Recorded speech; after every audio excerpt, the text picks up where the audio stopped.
महर्षि जी, आपका प्रश्न है कि इन्होंने हनुमान जी को अपना भाई माना, बचपन से माना था।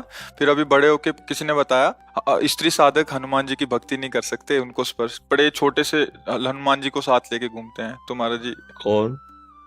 हाँ, देखो, ये सब अलग बातें हैं, व्यवहार की हैं। हनुमान जी के मैया थे ना, मैया थे ना, बस। ये केवल बात सिद्धि के लिए की जाती है कि जब हनुमान जी को शक्ति के रूप में उनको तो वहां फिर नियम कानून लगते हैं। अभी आप मान लो हनुमान जी मेरे लाला है, कोई रोक पाएगा क्या? मेरे लाला है, मेरा छोटा पुत्र है, मेरा भाई है, मेरे जो भाव देखो, हनुमान जी कोई और नहीं, प्रभु ही तो है ना। तो मुझे इन सब बातों में कि स्त्री को ये इससे, देखो भैया, स्त्री और पुरुष की पोशाक पहने हो आप, ना आप स्त्री हो ना आप पुरुष हो, सच्चाई से समझो। ना थे ना रहोगे, बीच में पोशाक मिली है। सरकारी पोशाक नहीं बदलती, आपको ड्यूटी जाना है तो आपकी पोशाक ये है। आप हो भारत के, फौज में हो, लेकिन अलग अलग है। वायुयान, जल, नेवी, थल, आर्मी, अलग अलग पोशाक, पुलिस की अलग, सबकी अलग। पर है सब कौन? भारतीय है ना। है हम सब कौन? भगवदंश हैं। ये पोशाक मिली, हम आराधना भगवान की कर सकते हैं। देखो समझो, ना कोई स्त्री है ना कोई पुरुष है, हम सब भगवान के अंश हैं। और अंश एक जैसे हैं, उसमें छोटा बड़ा गंदा पवित्र ये सब नहीं है, समान अंश है। भगवान शम है ना, तो उनका अंश भी शम।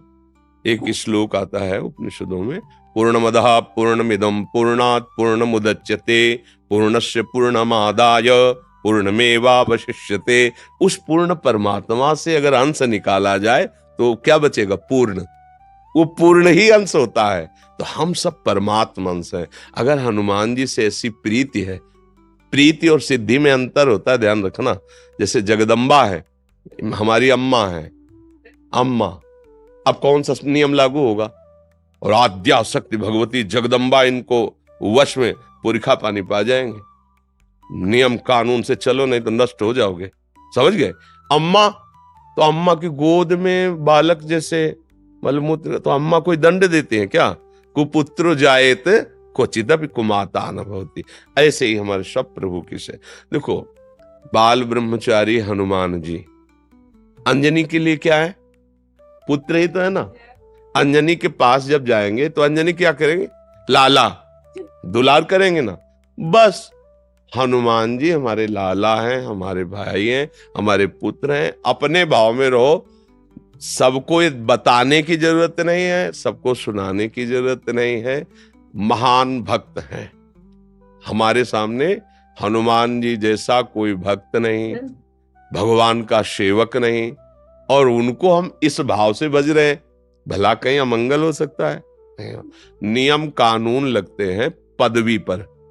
हम उनसे कोई चाह नहीं कर रहे कि आप हमारे अधीन हो, जो मैं बोलूं वो हो जाए। हनुमान जी की जैसे सिद्धियां ग्रहण करना, दैवी शक्तियों को अधीन करना, बोले दुर्गा देवी इनको सिद्ध है, कात्यायनी इनको सिद्ध है, वो एक अलग क्षेत्र हो गया और ये अलग क्षेत्र हो गया।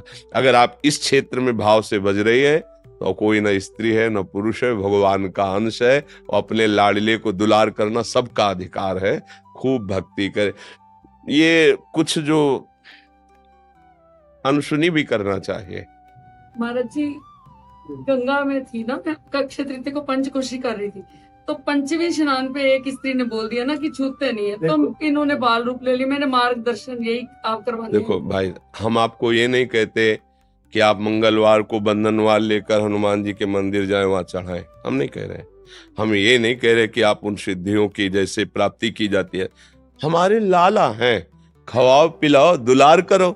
देखो अभी हनुमान जी राजी हो जाते हैं कि ले, इनको रामचरित्र अच्छा लगता है, भगवान की चर्चा सुनाओ, इनको सिया राम नाम कीर्तन सुनाओ, अपने भाव से मगन।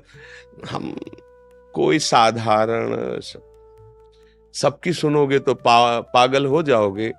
कोई तो कुछ कहेगा, कोई तुम कंठी बांधे हो, सुहागवती होके कंठी बांधे हो। ये तो विधवा बांधते हैं किसी ऐसे माता बहन को।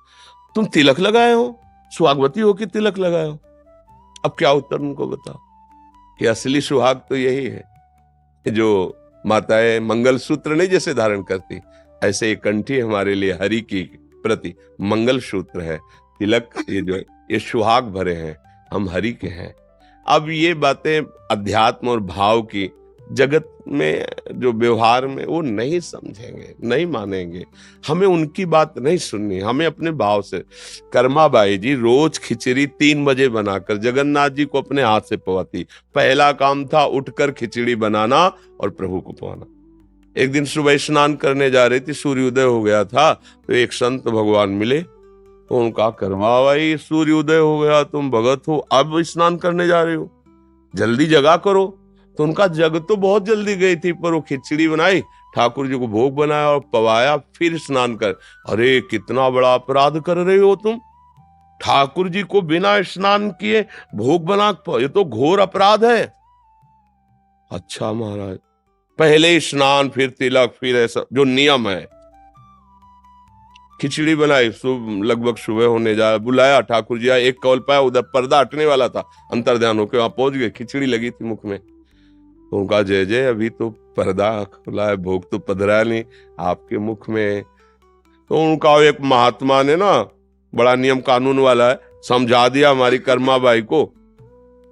अब वो स्नान आदि करने में विलंब करके, वो वैसे मैं रोज जाता था पाता, तो आज एक ही कौल पाया और भाग आया, आचमन भी नहीं कर पाए। तो तुम ऐसा है उन माता जी को बता दो जाके कि जो जैसी भावना से चलता मैं वैसे ही मिलता हूं। ये था माम प्रपद्यन्ते तास्तते हुआ, वो संत जी अपनी भावना से नियम से चले, उनसे कह दो सुबह जैसे करती थी वैसे करके मुझे भोग लगाए। समझ रहे हो ना, अपने प्रभु हैं, अपने लाडले हैं, हमको इस जन्म में भगवत प्राप्ति करनी है। भक्त का चरण आश्रय लेकर भगवान का चरण आश्रय, ये दो ही प्रकार हैं जिनसे भगवान की प्राप्ति होती है। तो आप चाहे प्रभु मान लो, चाहे महान भक्त मान लो, चाहे उनको अपना पुत्र मान लो। जब भगवान को पुत्र माना तो देखो अखिल लोकों का पिता नंद भवन में घुटने के बल चल रहा है नहीं? अयोध्या नरेश महाराज चक्रवर्ती सम्राट दशरथ जी के आंगन में रुंझुन रुंझुन करते हुए डोला, कौन? अखिल लोकों का माता पिता स्वयं वो है। तो हमें लगता है कि यदि हमारी आसक्ति है और हम भावपूर्वक कर रहे हैं, तो हम किसी ब्रह्मचारी की सेवा नहीं कर रहे, किसी सिद्धि प्राप्ति के लिए नहीं कर रहे, हम अपने पुत्र की कर रहे हैं, हम अपने प्रभु की कर रहे हैं, हम अपने लाडले की कर रहे हैं। कहीं कुछ बिगड़ने वाला नहीं, भाव से करो। ये शरीर वास्तविक नहीं है, उपासना वास्तविक है। ये आज है, कल नहीं रहेगा। आप अपने अंदर भाव हटाओ, मैं स्त्री हूं, मैं पुरुष हूं, अभी शुद्ध अध्यात्म जागृत। पर ये साधारण बातें नहीं हैं, तो साधारण लोगों की बातें सुनोगे तो फिर यही सब बातें आएगी। अपने को उपासना करनी, आप भाव से रहो। जहां हनुमान जी वहां सियाराम जी है, क्योंकि बिना हनुमान जी सियाराम के रह ले सकते। तो जब भोग लगाओ तो वही भाव करो, सियाराम जी विराजमान। अच्छा मान लो कोई कह रहा है हनुमान जी को स्त्री की सेवा नहीं करनी चाहिए, तो सियाराम जी की करनी चाहिए? हाँ करनी चाहिए। तो हनुमान जी कहाँ बैठे? उनके चरणों में बैठे ना, है ना? भोग लगेगा तो हनुमान जी को हटा दोगे क्या? स्नान कराओगे तो हनुमान जी को हटा दोगे क्या? वो तो पूरी छवि में वहीं बैठे हैं। छवि हो या राम दरबार हो, जहां राम दरबार है वहां बैठे महाराज हनुमान जी चरणों के पास। तो समझो कहीं ऐसा हो सकता है क्या? तो इसलिए हाँ, हम ये नहीं कहते कि आप बंधनवार लेकर जाओ और हनुमान जी के मंदिर में जाके बंधन, हम ऐसा नहीं कहते। हम अपने भाव की बात, जो वहां सिद्धांत की बात आएगी तो अलग चल जाए। सिद्धांत नियम कानून एक अलग है और प्रेम का कानून अलग है। प्रेम का एक स्वतंत्र कानून होता है और कोई कानून मानता ही नहीं। न लाज तीन लोकन की, न वेद को कहो करे, न शंख भूत प्रेत की, न देव जच्छते डरे, सुने न कान और की, द्रवे न और इच्छना। प्रेम का एक अपना प्रभाव होता है, इसलिए ऐसे भाव से चलिए।